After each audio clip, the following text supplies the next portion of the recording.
Après les grands philosophes grecs, on peut parler par exemple des scientifiques arabes, par exemple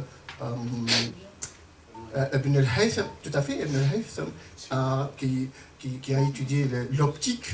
C'est lui qui a compris que en fait, la lumière ne vient pas, elle ne sort pas de l'œil pour éclairer les objets.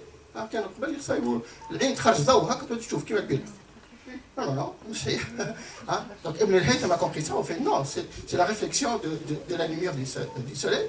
Et puis, en termes d'astronomie, il a écrit un livre fabuleux qui s'appelle Les doutes sur Ptolémée, الشكوك في إبطالينوس من أهم الكتب في علم الفلك وتوري اللي كيفاش العلماء العرب قدموا برشا في علم الفلك. Bon, alors je vais laisser quand même cette période qui est assez longue.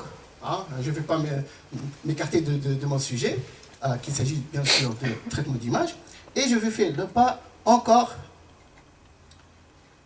vers les années 1600 plutôt, 1600.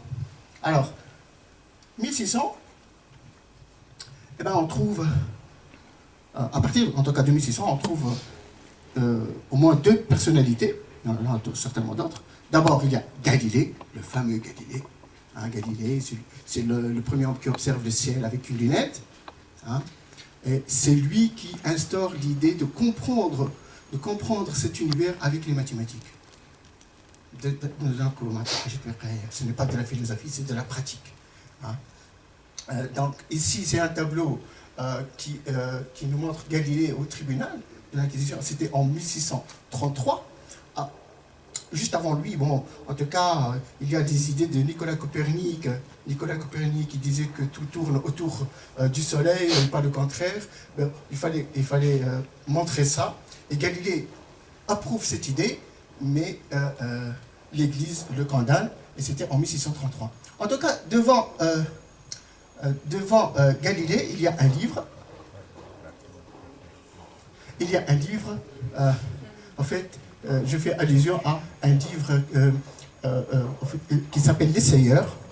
L'Essayeur, c'est un livre dans lequel il est écrit beaucoup de données astronomiques, et il dit que notre univers est écrit en langage mathématique, dont les caractères sont les triangles, les cercles et d'autres figures géométriques.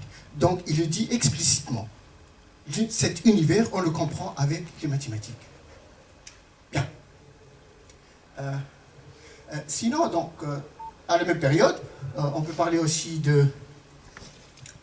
du français René Descartes.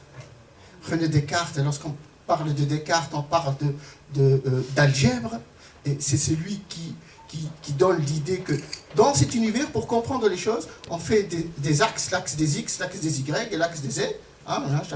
Des axes. Bien sûr, voilà. Donc, c'est, d'ailleurs, vous dites le repère cartésien.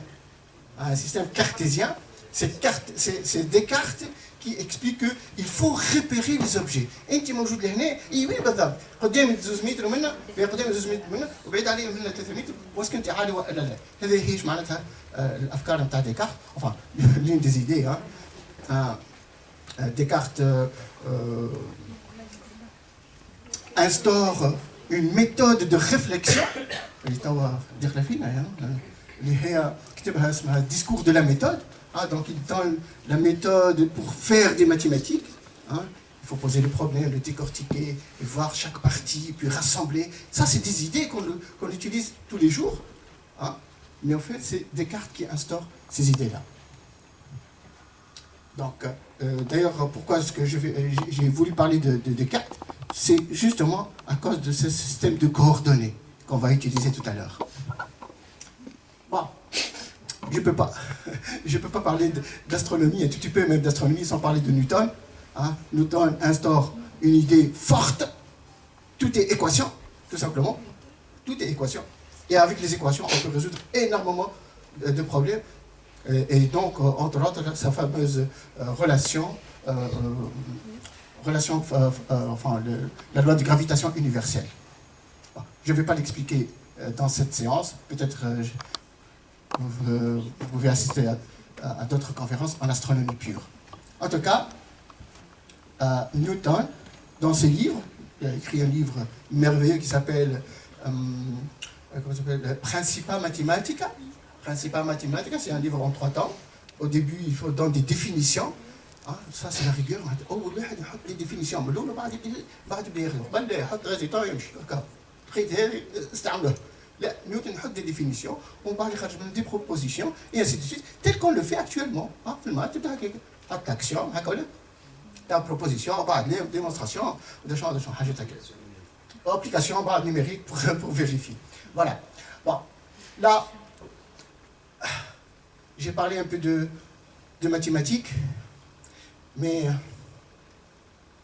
de nos jours, après les années 1600, nous sommes dans les années 50, et je vais vous présenter 3 hommes cerveaux. Thomas a 3 hommes cerveaux. Ce sont les fondateurs de l'informatique que vous êtes en train d'utiliser tous les jours, peut-être, certainement d'ailleurs, peut-être. Il s'agit de 3 personnalités. D'abord, vous avez Claude Shannon. C'est un penseur, sa réflexion, c'est comment concrétiser l'idée d'information.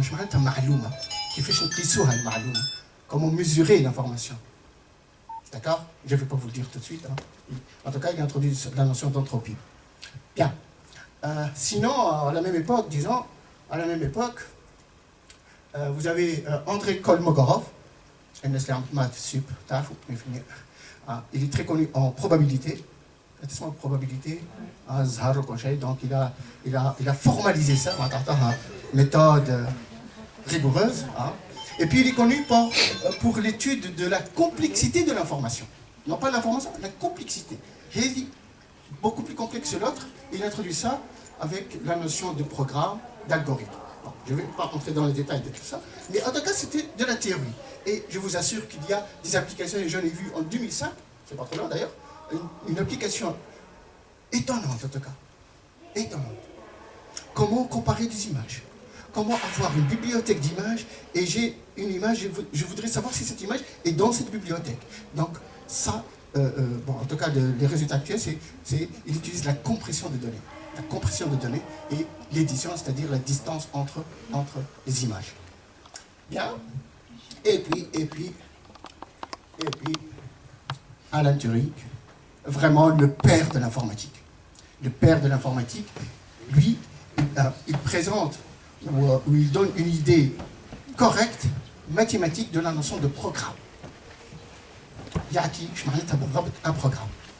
Alors, je vais laisser ces 3 personnes et je vais parler aujourd'hui. Aujourd'hui, et ça sera pour toujours, ça sera le monde de l'informatique, avec Internet, avec des connexions qui dépassent des gigas secondes. Donc, dans ce monde d'ailleurs, dernièrement, c'est le dernier numéro spécial pour la science s'appelle Big Bang numérique. Et tout le monde pense qu'actuellement, tout est numérique. Tout est numérique. Alors, je vais appliquer et je vais voir quelles sont les applications de ce monde numérique dans le domaine de l'image. Et nous sommes dans notre exposé qui s'appelle Traitement d'images numériques. Alors, commençons par le commencement. D'abord, les applications de l'image numérique.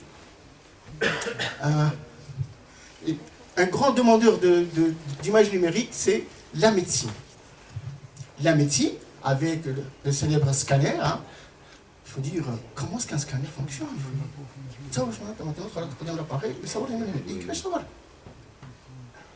Qui fait chez ça, ou le scanner, c'était cérébral, donc il fait ça. Je vous raconte une petite histoire, c'est assez personnel, mais quand même, je vais la raconter. Bon, quand j'étais petit, je ne sais pas comment, donc peut-être, vous dites comme ça, 5e, 5e, 4e secondaire, عندي خويا أكبر مني عمل الميموار نتاعو على سكانير، كان ديما يحكي لي سكانير الميموار كامل على سكانير. وقال لي تعرف كيفاش باش نعطيك بروبليم وقت في حياتي كامل. شو حياتي كامل؟ قال لي عندي ان تابلو دو نومبر باش نخبيها عليك.